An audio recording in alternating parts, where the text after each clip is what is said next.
Hi guys and welcome to today's episode. So I decided today I would, talk through my get unready with me evening routine. That is what we're doing today. I've been wanting to make this video for a while. I find them incredibly therapeutic to watch, so that's what we're gonna do.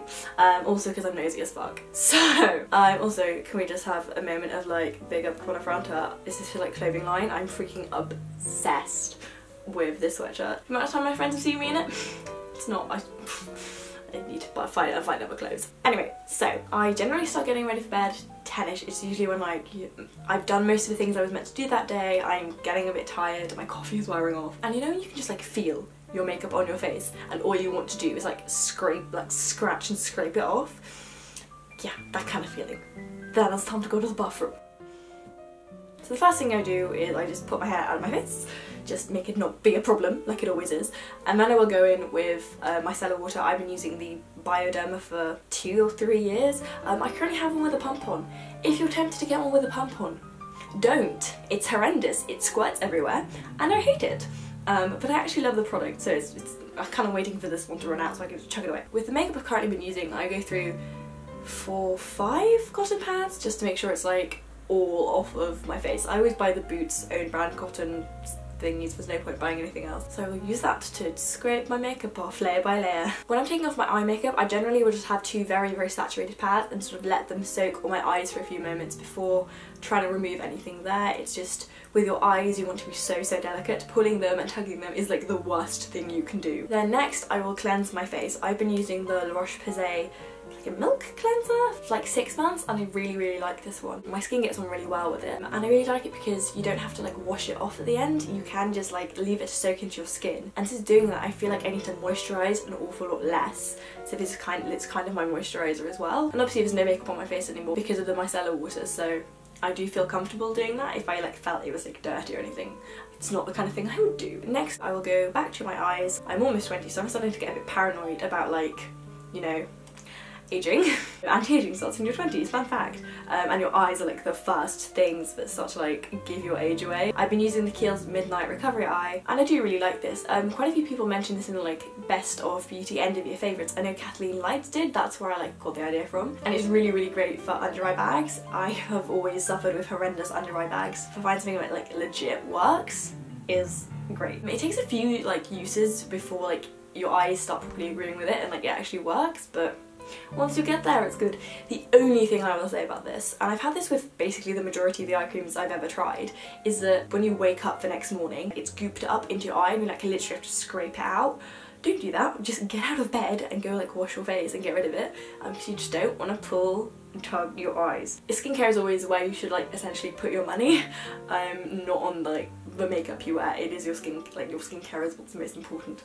So I know as time goes on, that's where my money will be disappearing too. Next, I will of course brush my teeth. I've just been using a Colgate toothpaste. I don't know how much I'm supposed to say about toothpaste. Joy of being 19.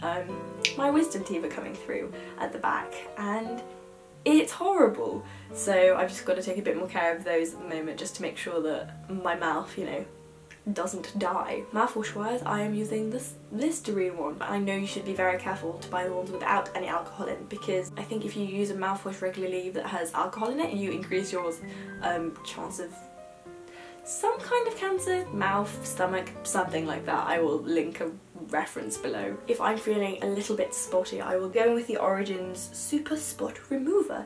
It's this tiny little, it's a little bit pricey, but the fact is you don't need any of it. It's really good, and it also lasts for 24 months. You always want to be careful when you're buying a more expensive product of how long you could actually use it for. The worst thing ever I find is when you spend a bit more money on something and then later you look and it's only going to work for 6 months before you have to toss it, so check these things, guys. I like to consider myself a bit of a lip fanatic, so I have a choice of 3 things I will put on my lips in the evening. Or it is the Body Shop lip butter, the Shea one, or it is the Palmer's cocoa butter formula. You can see a trend here of I like lip butters, but then my other option when my lips are being absolutely horrendously dry, as they have been for the past few months, is McLaren's Instant Light Lip Comfort Oil, which I am aware is on the pricier side, but I was quite cheeky. I managed to get this all on Boots points, so it was completely free.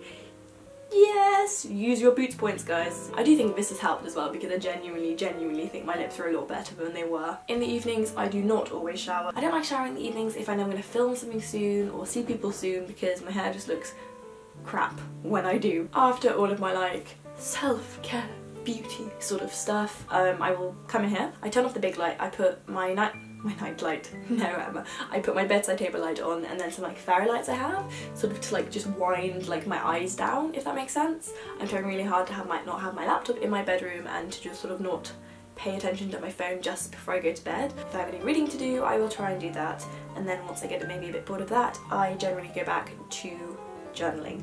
I've been doing this for years and years and years. I just find it a really therapeutic way to sort of reflect on your day, think about everything, to collect your thoughts and then just wind yourself down. It's like you're taking all of your stress and worries out of your brain and you're putting it in there just so that like the pages now have to stress and worry about all these things and you can calmly go to bed without mulling over them an entire night. And I do feel a difference between like a night where I will write and I won't write, which I think is quite silly, but like I genuinely do. So it's just a very therapeutic, calming experience. And then once I get tired, I will go to sleep. I've been trying really hard to go to sleep around 12ish, just because then it's a lot easier for me to get up earlier, and if I get up earlier I can make the most of the very limited sunlight we have in the UK at the moment, because as you guys probably know, as a YouTuber I am very dependent on daylight. Also then I feel like it shifts sort of the middle point of your day. I feel like you trick yourself into thinking you put more out of your day because you got up earlier. And then I will go to sleep. So yes, that is my get unready with me and evening wind down routine.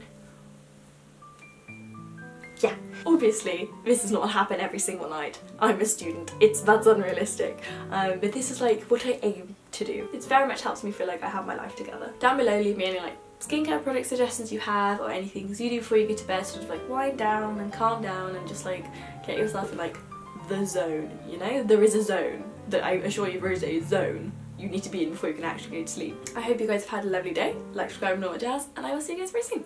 Bye. Oh my god guys, I was worked out for the first time in like 2 weeks and I'm fucking shattered. Ah.